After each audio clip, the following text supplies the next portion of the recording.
a hablar sobre temas como los tipos de control o los minerales extraídos. Bueno, las colonias europeas en África, cuando hablamos sobre eso, nosotros naturalmente pensamos, no sé, en Francia o Inglaterra, pero muy poquito se habla sobre uno de los países que literalmente impactó, pero en el mal sentido, que fue Bélgica.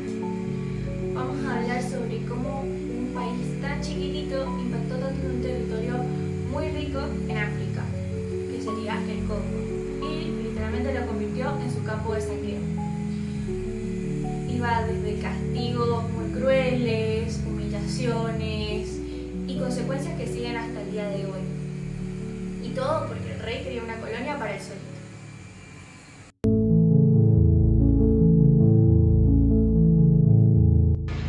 En 1885, durante el Congreso de Berlín, el rey de Bélgica, Leopoldo II, logró que las potencias reconocieran su control sobre el Congo, pero no como una colonia del Estado belga, sino como una propiedad privada, y así nació el Estado Libre del Congo. En este periodo, de 1885 a 1908, el rey Leopoldo II impulsó un sistema de administración brutal, con trabajos forzados, castigos extremos y ningún tipo de derecho para la población local. Tras las denuncias internacionales sobre estas atrocidades, en 1908, este territorio pasó a ser oficialmente una colonia del Estado belga, llamado Congo belga. Sin embargo, la estructura de explotación se mantuvo intacta.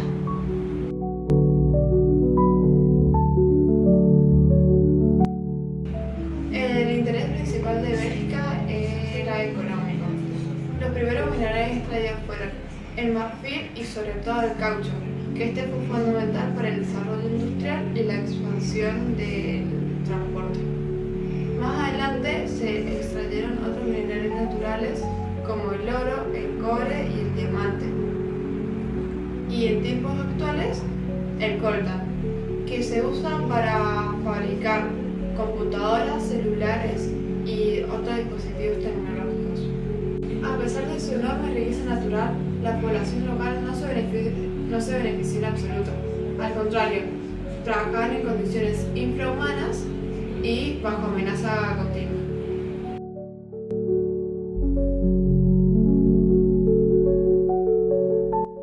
El sistema colonial belga en el Congo se sostuvo a través de prácticas sumamente violentas.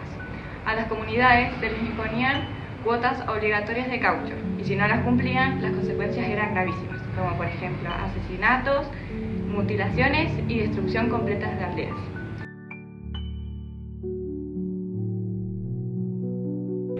Una de las prácticas más conocidas y crueles era la mutilación de manos, que se utilizaba como castigo incluso a niños. Pero no era solamente una forma de castigo, sino también era una forma de intimidación, de control sistemático y de poder.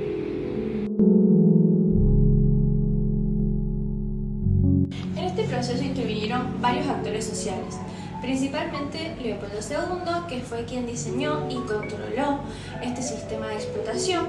Luego las empresas europeas, que se enriquecían a base de los recursos del Congo, y las fuerzas armadas, que pretendían imponer un orden colonial a base de la violencia extrema.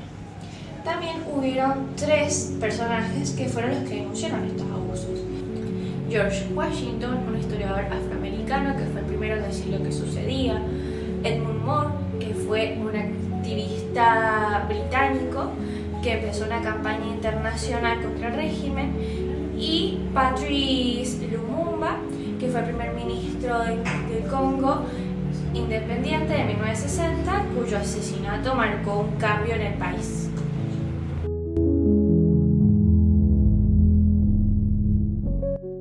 En 1960, y en medio de una ola de independencia en África, el Congo obtuvo su libertad. Este proceso fue rápido y desorganizado. Bélgica se retiró sin estructuras políticas sólidas ni capacitar líderes locales. Patrice Lumumba fue una figura clave en el movimiento independentista y fue elegido primer ministro. Sin embargo, su mandato duró poco, ya que fue derrocado y asesinado al año siguiente con participación de Bélgica y Estados Unidos. Desde allí, el país ingresó en una etapa de golpes de Estado, dictaduras y conflictos internos que aún continúan.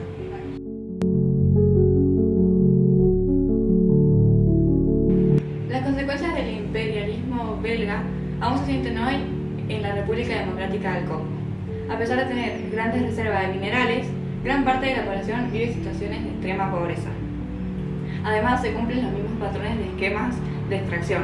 Hay las empresas extranjeras que explotan recursos y la población que recibe muy pocos beneficios y en muchos casos utiliza trabajo infantil. Además, el país sufre de conflictos armados, desplazamiento, violencia sexual y corrupción estructural. Todo esto es resultado de un modelo nacional que nunca fue realmente desmantelado.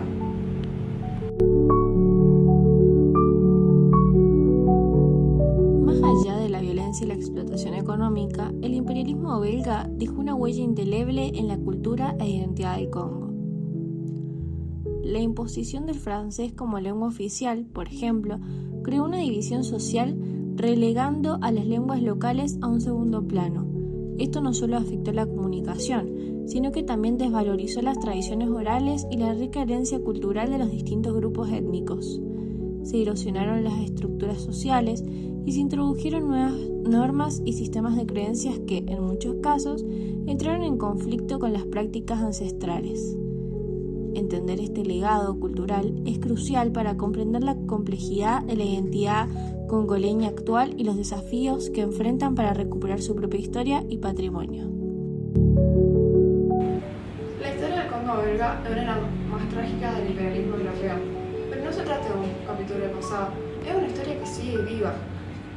Entender lo que pasó es fundamental para comprender muchas de las injusticias actuales en países africanos.